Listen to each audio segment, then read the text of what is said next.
കണ്ണൂർ നയനാർ അക്കാഡമിയിൽ മാധ്യമപ്രവർത്തകരോട് പ്രതികരിക്കവേ എം.വി. ഗോവിന്ദൻ പറഞ്ഞ വാക്കുകൾ ഇപ്പോൾ ചർച്ചയാവുകയാണ്. സോളാറിൽ പാർട്ടി നിലപാട് നേരത്തെ വ്യക്തമാക്കിയിട്ടുണ്ട്.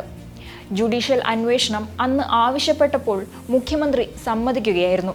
ഇതോടെയാണ് സമരം അവസാനിപ്പിച്ചത്. അന്നത്തെ മുഖ്യമന്ത്രിയുടെ രാജി ആവശ്യപ്പെട്ടത് നടപ്പാക്കാത്തതിൽ വിട്ടുവീഴ്ചകളൊന്നുമില്ല. എല്ലാ മുദ്രാവാക്യങ്ങളും നടപ്പാകണമെന്നില്ല. എത്ര കാലമായി ഇൻകുലാബ് സിന്ദാബാദ് എന്ന് ഞങ്ങളും നിങ്ങളും യൂണിയനും വിളിക്കാൻ തുടങ്ങിയിട്ട് അത് നടപ്പിലായോ എന്നും ഇന്നോ നാളെയോ നടപ്പിലാകുമായിരിക്കുമെന്നും എം.വി. ഗോവിന്ദൻ പറഞ്ഞു. നിങ്ങൾ അജണ്ട സെറ്റ് ചെയ്തിട്ട് ഞങ്ങൾ പ്രതികരിക്കണമെന്ന് പറഞ്ഞാൽ അത് നടക്കുകയില്ല. എന്നിട്ട് ഞങ്ങൾ എന്തെങ്കിലും പറഞ്ഞാൽ അത് വിവാദമാക്കലാണ് നിങ്ങളുടെ പണിയെന്നും എം.വി. ഗോവിന്ദൻ പറഞ്ഞു. പാനൂർ രക്തസാക്ഷി മന്ദിരം ഉദ്ഘാടനത്തിന് പോകും. പാർട്ടി DC ആണ് പരിപാടി നിശ്ചയിച്ചത്. അതിൽ കൂടുതൽ എന്തെങ്കിലും പറയാനുണ്ടെങ്കിൽ പാർട്ടി DC ചോദിക്കണമെന്നും എം.വി. ഗോവിന്ദൻ പറഞ്ഞു. ബോംബ് നിർമ്മാണത്തിനിടെ മരിച്ചവരുടെ രക്തസാക്ഷി മണ്ഡപ ഉദ്ഘാടനമാണ് വിവാദമാകുന്നത്. കോടിയേരി ബാലകൃഷ്ണൻ പരസ്യമായി തള്ളിപ്പറഞ്ഞ സഖാക്കളെയാണ് ഇപ്പോൾ CPM രക്തസാക്ഷിയാക്കുന്നത് എന്നുള്ളതാണ് ഒരു വസ്തുത. സോളാറിൽ കരുതലോടെ മാത്രം CPM പ്രതികരിക്കണമെന്ന് വ്യക്തമാക്കുന്നതാണ് എം.വി. ഗോവിന്ദന്റെ പ്രതികരണം. സോളാർ വിഷയത്തിലെ LDFന്റെ സെക്രട്ടേറിയറ്റ് സമരം CPM മുൻകൈയെടുത്ത് ഒത്തുതീർപ്പാക്കിയതെന്ന മുതിർന്ന മാധ്യമപ്രവർത്തകനായ ജോൺ മുണ്ടക്കയത്തിന്റെ വെളിപ്പെടുത്തൽ തള്ളി ജോൺ ബ്രിട്ടാസ് എത്തിയെങ്കിലും വിവാദം നാണക്കേടുണ്ടാക്കിയെന്ന വിലയിരുത്തലിൽ CPM എത്തിയിരുന്നു. ജോൺ മുണ്ടക്കയം ഉയർത്തിയ വിവാദം ഏതാണ്ട് കെട്ടടങ്ങി. കോൺഗ്രസും ഏറ്റുപിടിച്ചില്ല. ചെറിയാൻ ഫിലിപ്പിന്റെ ഫോണിൽ നിന്ന് അന്നത്തെ ആഭ്യന്തരമന്ത്രിയായിരുന്ന തിരുവഞ്ചൂർ രാധാകൃഷ്ണനാണ് തന്നെ വിളിച്ചത്. സർക്കാർ ഒത്തുതീർപ്പിന് തയ്യാറാണെന്ന് തിരുവഞ്ചൂർ അറിയിക്കുകയായിരുന്നു. ഇക്കാര്യം CPM നേതൃത്വം അറിയിക്കാൻ തന്നോട് ആവശ്യപ്പെട്ടു. പിന്നീട് മുഖ്യമന്ത്രി ഉമ്മൻചാണ്ടിയെയും താൻ കണ്ടു. ഉമ്മൻചാണ്ടിയുമായി കൂടിക്കാഴ്ച നടത്തുമ്പോൾ തിരുവഞ്ചൂർ രാധാകൃഷ്ണനും P.K. കുഞ്ഞാലിക്കുട്ടിയും ഒപ്പമുണ്ടായിരുന്നു.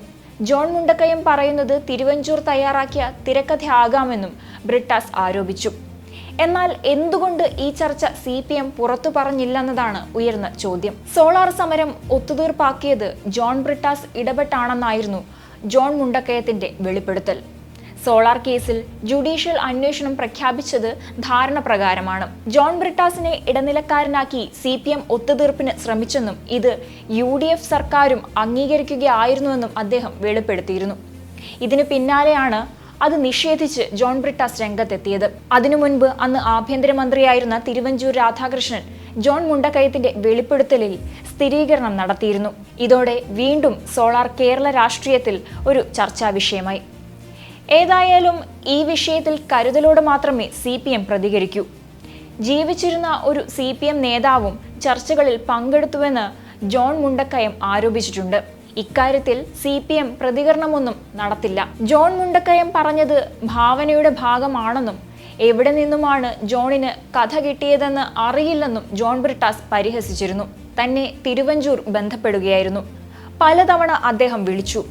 കോൺഗ്രസിലെ പ്രധാന നേതാവ് ചെറിയാൻ ഫിലിപ്പിന്റെ ഫോണിലേക്കാണ് തിരുവഞ്ചൂർ വിളിച്ചത്. അദ്ദേഹത്തോട് സംസാരിച്ച ശേഷം ഫോൺ ചെറിയാൻ ഫിലിപ്പ് തനിക്ക് കൈമാറുകയായിരുന്നുവെന്നും പറഞ്ഞു. ഇക്കാര്യം അക്കാലത്തെ കോൾ ലിസ്റ്റും മറ്റും എടുത്തു നോക്കിയാൽ വ്യക്തമാകുമെന്നും ജോൺ മുണ്ടക്കയത്തെയോ തിരുവഞ്ചൂർ രാധാകൃഷ്ണനെയോ താൻ വിളിച്ചിട്ടില്ലെന്നും തിരുവഞ്ചൂർ ജോൺ മുണ്ടക്കയത്തോട് ഇക്കാര്യം പറഞ്ഞു എന്നും തനിക്കറിയില്ലെന്നും പറഞ്ഞു. പലതവണ തന്നെ തിരുവഞ്ചൂർ വിളിച്ചു. ഒത്തുതീർപ്പിന് തയ്യാറാണെന്നും ദയവ് ചെയ്ത് സമരം അവസാനിപ്പിക്കണമെന്ന് അഭ്യർത്ഥിക്കുകയും CPM നേതൃത്വത്തെ ഇക്കാര്യം അറിയിക്കാൻ ആവശ്യപ്പെടുകയും ചെയ്തു. പിന്നീട് പാർട്ടിയുടെ അറിവോടെ മുഖ്യമന്ത്രിയായ ഉമ്മൻചാണ്ടിയെ കണ്ടിരുന്നെന്നും അന്ന് കോൺഗ്രസിന്റെ മുതിർന്ന നേതാക്കൾ ഉണ്ടായിരുന്നുവെന്നും ജോൺ ബ്രിട്ടാസ് വെളിപ്പെടുത്തിയിട്ടുണ്ട്. ഉമ്മൻചാണ്ടി സർക്കാരിനെ വൻ വിവാദത്തിലാക്കിയ കാലത്തെ സോളാർ സമരം തീർപ്പാക്കിയത് ഒത്തുതീർപ്പ് ഫോർമുലയെന്നായിരുന്നു ജോൺ മുണ്ടക്കയം സമകാലിക മലയാളം വാരികയിൽ എഴുതിയ ലേഖനത്തിൽ വെളിപ്പെടുത്തിയത്. ജുഡീഷ്യൽ അന്വേഷണം പ്രഖ്യാപിച്ചാൽ മതിയെന്ന CPM ഫോർമുലയിലാണ് അന്നത്തെ സമരം അവസാനിപ്പിച്ചതെന്ന് സമകാലിക മലയാളം വാരികയിലെ ലേഖനത്തിൽ പറഞ്ഞിരുന്നു. ജോൺ ബ്രിട്ടാസ് വഴി നടന്ന ഒത്തുതീർപ്പ് ചർച്ചയുടെ അടിസ്ഥാനത്തിലായിരുന്നു സമരത്തിൽ നിന്ന് CPM തലയൂരിയതെന്നും പാർട്ടി അറിഞ്ഞുകൊണ്ടായിരുന്നു ഈ നീക്കമെന്നും ഇതിനായി ബ്രിട്ടാസ് തന്നെ വിളിക്കുകയായിരുന്നുവെന്നുമായിരുന്നു ലേഖനത്തിൽ പറഞ്ഞത്.